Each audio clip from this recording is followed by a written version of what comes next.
So in this video we're talking about Instagram. So as I mentioned in the previous video, Instagram is owned by Facebook. So if you are using Facebook and you want an Instagram profile for your business, then it is easy to use the two platforms at once.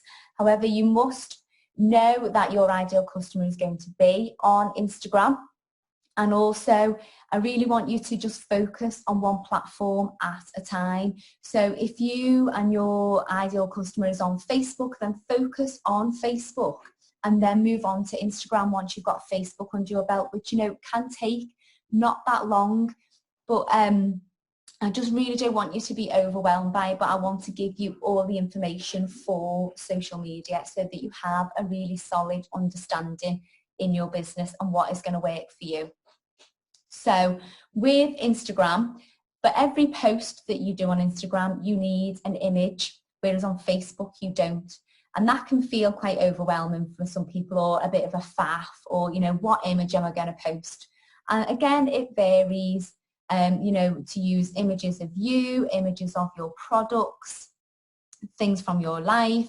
Think about, you may have photos already on your phone, and historically Instagram was a platform that you could only post on using your mobile phone. Now, since Facebook have taken over Instagram, you can also now post on Instagram from your desktop, so from your laptop or from your computer. You can also now schedule posts for Instagram, which you could never do before. So it is becoming a similar platform in some ways to Facebook. They're maximising the tools that they have. But the main difference with Instagram is the hashtags. And hashtags are absolutely invaluable on Instagram. And you have up to 30 per post, and I recommend that you use them all. Now, at this point, you might be thinking, oh my God, 30 hashtags, where am I ever going to find them? And finding hashtags can be fun, and I promise you, because you're thinking about, again, your ideal customer, what their interests are, and using those hashtags. Now, you can still create your own hashtags. So if you have a business, so for example, I might want to create hashtag BC in business. Now, at the moment, there are no posts on that hashtag, but if I start using it, the more I use it, if I use it in every post, then that will start building up. I can start encouraging people who follow me, my ideal customers, to start posting using that hashtag as well. To start with though, you want to find your customers and connect with them. So think about your business or your industry. So what do you do? What problems do you solve?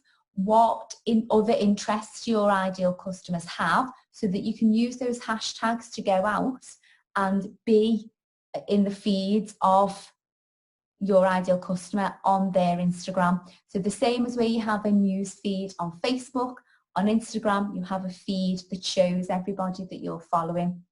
Now, people search on Instagram by hashtag. So you want to make sure really that the hashtags you're using are being searched for. So when you're looking at a hashtag, it will tell you how many searches or how many posts there are on each hashtag. So it's good to get a range depending on numbers. So you want some smaller hashtags, some of the large hashtags, some of them have millions of posts on. So, you want to make sure that you found within there, and think outside the box.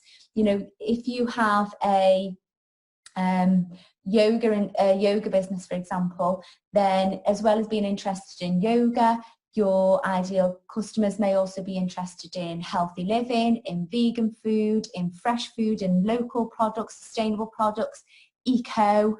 They might be interested in, no plastic, in saving the seas, in environmental issues.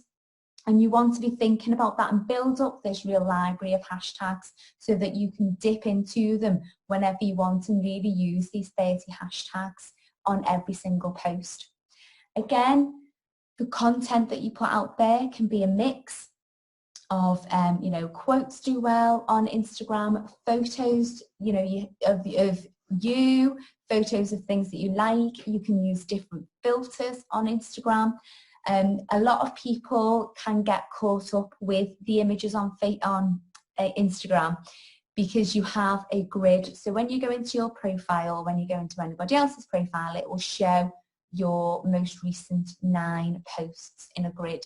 Now, some people spend a lot of time making that grid look, you know, very on brand. So whether that is a mixture of quotes and photos, evenly spaced out, so it could be photo, quote, photo, quote, photo, quote. So they show, you know, 2 quotes and a photo, 2 photos and a quote. It could be that it's all the same colour. It could be that they've used those 9 grids to make one big image. If that's something that you want to do, then that is absolutely fine. But if you don't, the most important thing is putting the content on there that resonates with your ideal customer, that is true to you. You know, don't get hung up in the I should be doing this, I should be doing that. All that you need to do is post your content that is true to you. So with regards to Instagram, it is historically a more instant platform.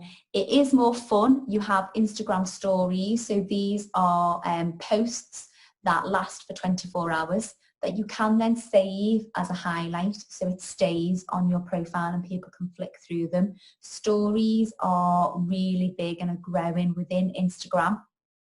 People search through stories as well to find more content. And there is also IGTV on Instagram, which is their version of YouTube. So you can put videos on Instagram as well, longer videos. So in your feed, you can do short videos, 15 seconds or so. On IGTV, you can do long videos similar to this video series. So it's a profile that has a lot of opportunity and a lot of potential because you can reach lots of different customers in lots of different marketplaces through the hashtag, and it is a really fun platform to use. So the main takeaway from Instagram is that you can schedule posts on it. The hashtags are important, and finding hashtags is fun to do. Think outside the box. Use 30 on every post, and you want a mix of more than 30. The more hashtags that you can choose from, that you can pick and choose, again related to your ideal customer. And if your ideal customers are different, you're going to use different hashtags on different posts as well. So don't get caught up with the hashtags, have fun finding them, and if you need any help with them, then I'm here, please get in touch.